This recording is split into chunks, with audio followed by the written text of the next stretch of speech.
ఒకే కాలేజీలో చదివారా? ఉండైతే ఆ అన్నయ్యకి కాల్ చేసి అడుగుతాను, ఆయన కూడా అదే కాలేజీలో చదివే ఉంటారు అని చెప్పి ఇంకా వెంటనే కావ్య రాజు ఫ్రెండ్ ఉన్నాడు కదా, అప్పుడే హెల్ప్ అడిగింది, అతనికి ఫోన్ చేస్తుంది. ఫోన్ చేసేసరికి ఇంకా అతను చెప్పమ్మా అని చెప్పాను. కానీ అన్నయ్య నీకు యామిని తెలుసా అని చెప్పాను. కానీ యామినియ ఇప్పుడు తనెందుకు అని చెప్పాను. కానీ యామిని తెలుసా అన్నయ్య, ఇప్పుడు అసలు విషయం ఏంటంటే అంటూ మొత్తం చెప్పుకొస్తుంది. ఆ యామిని చాలా డేంజరస్ కావ్య, రాజు కోసం ఏదైనా చేస్తుంది, ఎవరినైనా బాధ పెట్టడానికి వెనకాడదు. తను రాజును దక్కించుకోవడానికి అప్పుడు చాలా తాపత్రయపడింది. కానీ రాజు మాత్రం తనను అసహించుకున్నాడు. అందుకే తన నుంచి చాలా దూరంగా ఉండాలనుకున్నాడు. తన నుంచి సడన్గా వైజాగ్ కాలేజీ నుంచి వచ్చేయడానికి కూడా కారణం యామినియే. తర్వాత డ్రగ్స్కి అలర్ట్ అయింది. ఆ విషయం రాజుకు చెప్పాము. మరి ఇప్పుడు మళ్ళీ రాజ్ జీవితంలోకి రావడం ఏంటి?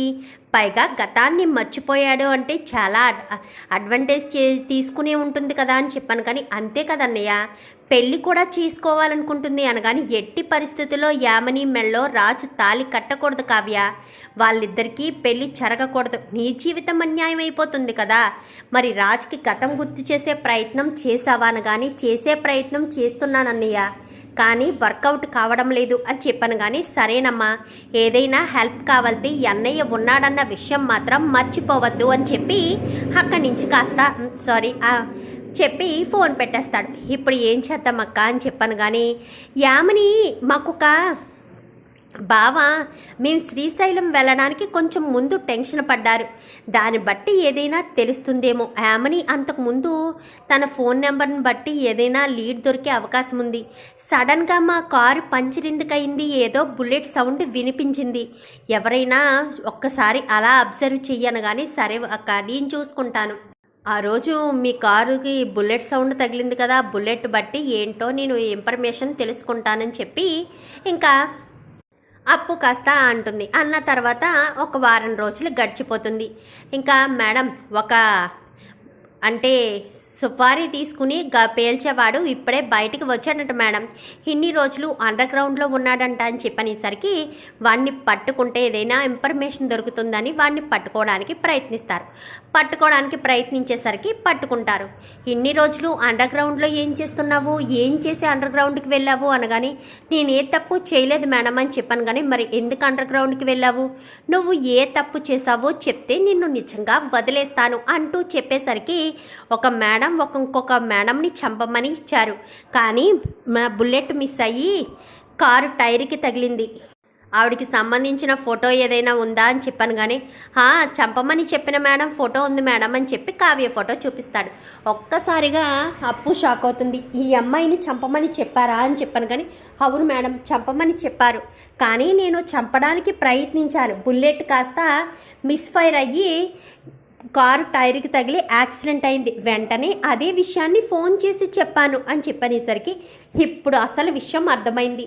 అంటే ఆ బుల్లెట్ కారుకు తగలడం వల్లే బావాలకి యాక్సిడెంట్ జరిగిందనమాట.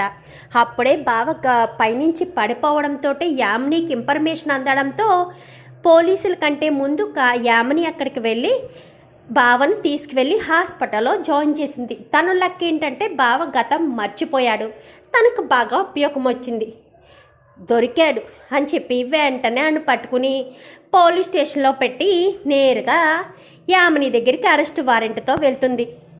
యువర్ అండర్ అరెస్ట్ యామిని అని చెప్పాను. కానీ నేనేం తప్పు చేశాను అనగానే రాజు అండ్ కావ్యాలను అంతం చేయడం కోసం ఒక మనిషికి సుపారీ ఇచ్చావు, ఆ మనిషి కాస్త మనిషిని షూట్ చేయడం మానేసి కారుని షూట్ చేశాడు. వాళ్ళెవరో నీకు బాగా తెలుసు అనుకుంటా, మా బావ రాజు కావ్య కదా అని చెప్పనేసరికి నాకు తెలియదు అని చెప్పాను. కానీ చంప చెల్లు అనిపిస్తుంది అప్పు అయితే. ఎందుకంటే అప్పు చాలా కోపంతో ఉంటుంది. ఎందుకంటే రాజ్కి పరిస్థితి రావడం, కావ్య అంటే అప్పుకి చాలా ఇష్టం కదా. కొట్టేసరికి ఏంటి మేడం కొడుతున్నారు అనగాని వాడిని తీసుకురండి అనగాని మేడం మీరే కదా మేడం నాకు ఆ రోజు డబ్బులు ఇచ్చారు, మీరు నాకు కాల్ చేసిన ఫోన్ నెంబర్ కూడా నా దగ్గర ఉంది మేడం, ఈ మేడం నెంబర్కి ఫోటో ఇచ్చి నాకు డబ్బులు ఇచ్చి చంపమన్నారు కదా అని చెప్పనేసరికి అడ్డంగా బుక్ అయిపోతుంది యామిని. ఏంటి కళావతి గారిని షూట్ చేయమన్నారా అని చెప్పాను. కానీ ఇన్ని రోజులు నువ్వు కళావతి అని చుట్టూ తిరిగేది ఎవరో తెలుసా బావా, నీ భార్య కావ్య. నువ్వు గతాన్ని మర్చిపోయావు కాబట్టి తెలియడం లేదు. ఈ యామిని ఎవరనుకుంటున్నావు? ఒకప్పుడు నీ కాలేజీలో నీ క్లాస్మేటు నిన్ను ప్రేమించింది, కానీ ఒక శాడిస్ట్లా బిహేవ్ చేయడంతో నువ్వు తినని అసహించుకుని అక్కడి నుంచి వచ్చేసావు.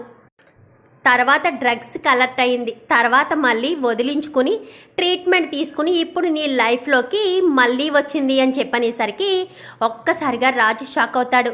యామిని నా మరదలు కదా అని చెప్పాను, కానీ అసలు నీకు ఎలాంటి మరదలే లేదు.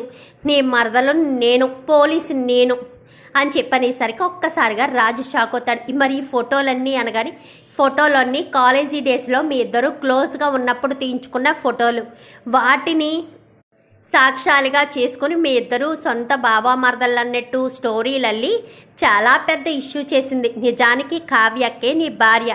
అక్కడ నీ కోసం దుగ్గిరాల కుటుంబం ఎదురు చూస్తూ ఉంది. గతం గుర్తు తెచ్చుకో బావా, ట్రై చేయి బావా, అప్పుడు ఈ యామిని ఏంటో నీకు తెలుస్తుంది. ఎట్టి పరిస్థితుల్లో యామిని మంచిది కదా బావా, గుర్తు తెచ్చుకో అంటూ అప్పు ఫోర్స్ చేసేసరికి రాజ్కి తలంతా పట్టుకుని ఇంకా గతం మొత్తం గుర్తొచ్చే పరిస్థితి వచ్చి ఒక్కసారిగా యాక్సిడెంట్ స్పాటే గుర్తొచ్చి కళావతి అని చెప్పాను, కానీ మా అక్కను నువ్వు ప్రేమగా కళావతి అనే పిలుస్తావు బావా అని చెప్పనేసరికి గుర్తొచ్చింది అప్పు, అంతా గుర్తొచ్చింది. కావ్య నేను శ్రీశైలం వెళ్తున్నాం, అప్పుడే మా కారుకి పంచర్ అయ్యి కారు లోయలో పడిపోయింది. ఆ తర్వాత ఏం జరిగిందో తెలీదు అని చెప్పాను, కానీ ఆ తర్వాత నువ్వు గతం మర్చిపోయావు. తనే నీ మరదలంటూ నిన్ను ఇంటికి తీసుకొచ్చి నీకు కొత్త ప్రపంచాన్ని క్రియేట్ చేసి నిన్ను పెళ్లి చేసుకోవడానికి పక్కాగా ప్లాన్ చేసిందని, కానీ యామినిని నేను పెళ్లి చేసుకోవడమా? చిచ్చి, నాకు యామిని అంటే అసహ్యం. ఎప్పటికీ యామినిని నేను పెళ్లి చేసుకోను. యామిని లాంటి శాడిస్ట్ని, సైకోని పెళ్లి చేసుకుని నేను నా జీవితాన్ని నాశనం చేసుకోలేను. అయినా నీకు చెప్పాను కదా యామిని, నా భార్య అంటే నా సర్వస్వం అంటే కావ్య అని. కళావతి తర్వాతే నాకు ఏదైనా అని కళావతిని వదిలిపెట్టనని నీకు వార్నింగ్ కూడా ఇచ్చాను కదా. అంటే నా భార్యను నా నుంచి తప్పించి నువ్వు నా లైఫ్లోకి వద్దామనుకున్నావా? ఎప్పటికీ అది జరగదు. ఎవరికి ఏం జరిగినా జీవితాంతకాలం వాళ్ళనే తలుచుకుని ఉంటామే తప్ప ఒకరిని వదిలి ఒకరిని ఉండే మనస్తత్వం మాది కాదు అని చెప్పి ఇంకా రాజ్ కాస్త చాలా గట్టిగానే చెప్తాడు. ఇంకా యామినికి ఏం చేయాలో అర్థం కాదు. ఇంకా ఏంటి చూస్తున్నావు? ఇంకా ఇక్కడే ఉందామనుకుంటున్నావా ఏంటి? పద పద, శ్రీకృష్ణ జన్మస్థానానికి తీసుకువెళ్తాను, అక్కడే ఉందు కానీ జీవితాంతం. మా అక్కని బావని చంపడానికి ప్రయత్నించినందుకు హత్యా ప్రయత్నం చేసిన కేసులో నిన్ను జైల్లో పాడేస్తాను, అప్పుడు హ్యాపీగా ఉండొచ్చు అనగానే అమ్మ నా కూతురు రాజుని ప్రేమించిందే తప్ప ఇంకేం చేయలేదమ్మా అనగానే చాలండి, బాగానే సమర్థిస్తున్నారు. ఆ యాక్సిడెంట్లో మా అక్కకి ఏం కాలేదు కాబట్టి సరిపోయింది. మా అక్కకి ఏదైనా అయితే మీ అమ్మాయి మా బావని పెళ్లి చేసుకుని ఉండేది కదా, మా అక్క జీవితమే నాశనం అయిపోయేది కదా. అయినా ఇలాంటి అమ్మాయిని మీరు ఇంకా వెనకేసుకొచ్చి తప్పు చేస్తున్నారు. ఇలాంటి వాళ్ళకి బుద్ధి చెప్పాలే కదా, ఇలాంటి వెనకేసుకొస్తే వాళ్ళు ఇంకా ఇంకా నాశనం అయిపోతారు. ఇలా పేరెంట్స్ సపోర్ట్ చేస్తూ ఉంటే ఎన్ని తప్పులైనా చేస్తారు.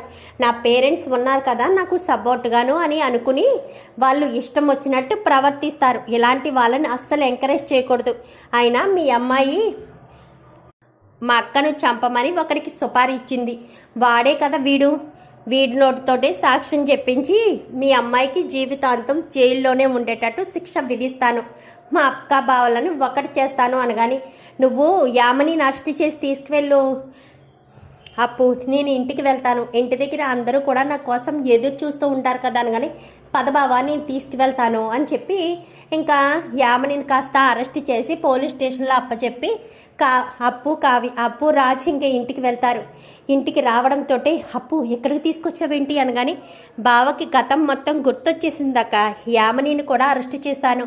నేనే నేరుగా వెళ్ళి బావకు గతం గుర్తు చేశాను. బావకి ఏం కాలేదు, నువ్వు కంగారు పడ్డావంతే. ఆ యామిని ఆడిన నాటకం అంతే. గతం గుర్తు చేస్తే బావకి ఏదో జరిగిపోతుందని నిన్ను నమ్మించింది. నువ్వు అదే నమ్మి ఇంత పని చేసావు. ఇప్పటి వరకు బావ గుర్తు చేయలేదు అని చెప్పి అప్పు అనేసరికి మీకు గతం గుర్తొచ్చిందా అనగానే అంతా గుర్తొచ్చింది కళావతి, మమ్మీ, డాడీ అని అందరినీ కూడా చాలా సంతోషంగా పలకరిస్తాడు. మొత్తానికైతే యామిని కుట్రలు బయట పెట్టి రాజ్ కావ్యాలను కలిపి యామినిని అరెస్ట్ చేస్తుంది అప్పు. చూద్దాం మరి రాబోయే ఎపిసోడ్స్లో ఇలాగే జరగాలని మీరు కూడా కోరుకుంటే వీడియో నచ్చితే లైక్ చేయండి, ఛానల్ని సబ్స్క్రైబ్ చేసుకోండి, పక్కనే ఉన్న బెల్ సింబల్లో ఆల్ పై క్లిక్ చేయండి. Thank you for watching.